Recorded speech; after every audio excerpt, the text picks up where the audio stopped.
Hey, so I'm here at the Eurovision fan zone area, currently freezing my ass off. But I'm actually here in Stockholm, Sweden for Eurovision Song Contest 2016. And today I'm going to be talking about the rehearsals that went down yesterday. So that was day two. I got here on day one, so I missed all of the rehearsals that day. But honestly, after day two, I'm wondering if I really missed anything at all. Honestly, day three has been super, super strong, and a lot of my favorites are performing today. Not just my favorites, but some of my dark horse candidates. So today I was really excited about. But like I said, let's talk about day two rehearsal. The standout from yesterday was Czech Republic. Gabriella gave pretty much the most perfect vocal presentation, I think, that many of these rehearsals have seen. Now, the thing is, it's like rehearsals, it's like, what's the point of really talking about them on a level? Because at the end of the day, they are a test run. They don't necessarily give us a clue as to what you, viewers, are going to see at home and what we'll see at the finals. But I have to say, I think Czech Republic was super strong this year, and some people are saying that it might not qualify. But after that rehearsal, I think it'll be really hard to not see that go into the final because it was amazing and really, really, really strong. Now, Cyprus is one of my favorites, and I was super, super curious to see what they'd actually do on stage, and I'm pretty pleased with what we saw. I have to be honest, I think I'm a little bit harder on countries that are actually my favorites. I think I'm a little bit tougher on them, and that's only because I actually really like them and I want them to perform well. But Cyprus, I liked the performance. I think the vocals will be fine. My only concern is that the staging might feel a little bit like a cliche rock piece, and that's not their fault. That's really kind of the fault of the show producers and their creative team. So I'm hoping that they'll give us a few more different camera angles when we see the second rehearsal, because I really think this entry is strong and I want to see Cyprus perform well, because I need them in the finals. I need you in the finals, Cyprus, okay? So I've been pretty clear about the fact that Austria is just not really my cup of tea, but I have to say that they toned down the presentation a little bit so it's not so pink anymore. It definitely still has that light, airy, fluffy feel, and it's still a strong-ish entry. The fact that the staging didn't have as much pink definitely makes it so much better and so much easier to digest, for sure. Estonia, I liked the song, but I was a little bit worried that the retro feel might turn some people off. But currently, the staging is kind of fun. I like it. It's giving me like very Las Vegas mobsters kind of thing. In the rehearsal, he was wearing a blue suit, which I didn't hate. And I know last year I said that I didn't like all of the black outfits on stage, but there's something very Bond-esque about this performance, and the idea that they might not just completely play into that has me a little bit worried. I think that they should just go gung-ho and just make Yuri the young James Bond and totally play on like this Casino Royale, Las Vegas feel. I really like it. He even does a little card trick on stage, which is kind of fun. At first, I was worried that Estonia might have a little bit of trouble qualifying, but with this rehearsal, I actually think it's quite promising, and I'm hoping that maybe some of the older voters will get behind this, because I don't know if the retro feel of the song is going to appeal to younger voters at home. But I actually think this entry is pretty strong. I'm liking Estonia right now. So the idea that Azerbaijan won't go on to the finals, I think, is kind of a ridiculous notion, just based off of voting from the juries and from the televotes. I think the idea that Azerbaijan won't go on is just, it's like ridiculous, so I don't even want to put that idea in your heads. However, of all the rehearsals, I think this one had me the most concerned, especially because the song isn't necessarily that unique.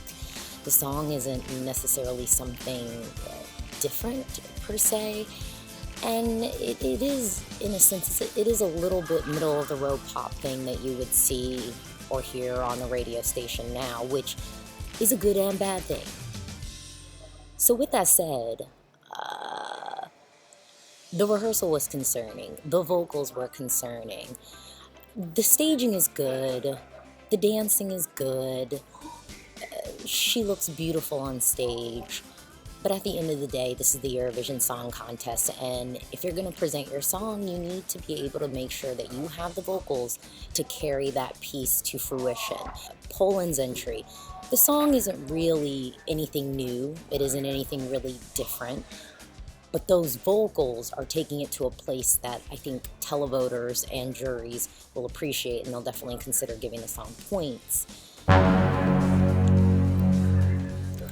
When you don't have the vocals to carry a song, it's really difficult to give that song points. Montenegro's rehearsal was fine. It was a lot like what they're doing in the music video. I unfortunately think this entry is going to struggle qualifying still, even with the rehearsal, but the rehearsal didn't do anything that I would say that would make me feel any worse about the entry, but it also didn't really do anything that would make me feel any better about the entry. Iceland is in my top 10, so I have to admit that I kind of went into this being a little bit more critical of it because it is one of my favorites, and I want my favorites to perform well, and I want my favorites to be strong, and I want them to be of quality. So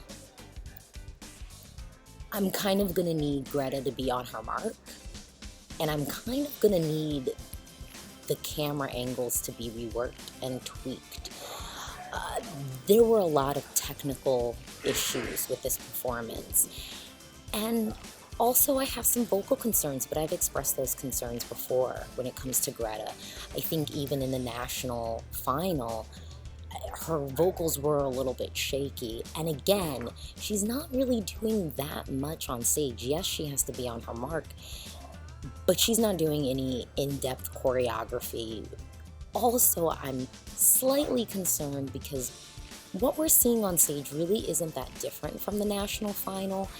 And although I liked what the national final did, and I think the performance was still very strong, I am slightly concerned that it might not be different for people like you at home who have already seen the national final and are probably looking to have something a little bit different. I mean, there are differences from it, but for the most part, it's what she did at the national final, which I think is strong. And again, Iceland is in my top 10, but there were definitely some technical things that needed to be worked out, but it's also a really technical performance. So if anyone needed a rehearsal, Greta and Sergei are probably at the top of the list of people who needed to rehearse and practice and perfect their steps. Probably one of my biggest surprises from yesterday was Bosnia and Herzegovina. I think that performance really came together. They are doing some type of paying respect, trying to tell the story of refugees and the refugee crisis, which, I mean, is okay, I mean, whatever. But at the end of the day, the vocals were really strong, and what was going on stage was great, in my opinion. I mean, Dean is amazing. Dalal is amazing. The vocalists, I mean, are just super, super strong. Yes, there's still a rap section, but I'm telling you, it's not that bad. The rap section is legitimately not that bad. I mean, the performance is really, really strong. I'm gonna save talking about Malta for later. I'm gonna talk about Malta a little bit later. I'm not gonna talk about that now. I'm gonna save that for last.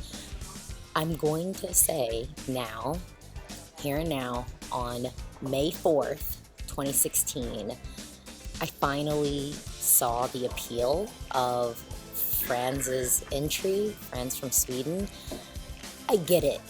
You know, I didn't ever not like the song. I liked the song, but I just did personally feel like if Sweden was really coming here to win it, I just think they had stronger entries in Melfest.